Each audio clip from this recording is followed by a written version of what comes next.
Yeah. Listen up. May katotohanan sa salita.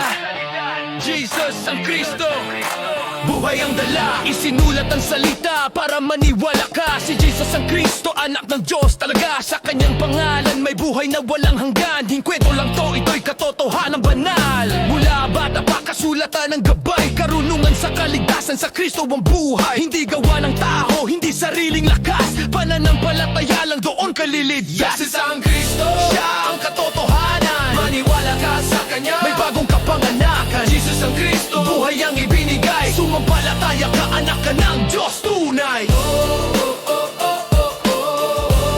Anak ka ng Diyos tunay. Si Pablo nagpatotoo araw at gabi. Sa kulungan man o lansangan, Kristo ang sabi.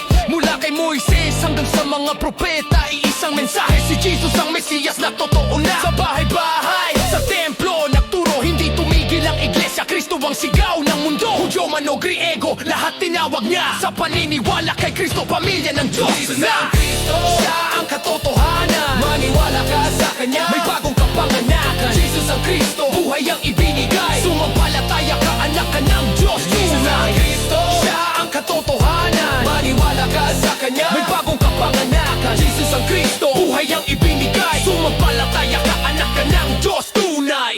Ito ang mabuting balita, Jesus ang Kristo magpakailanman. Maniwala ka ngayon, buhay ay sa Kanya lang. Jesus ang Kristo,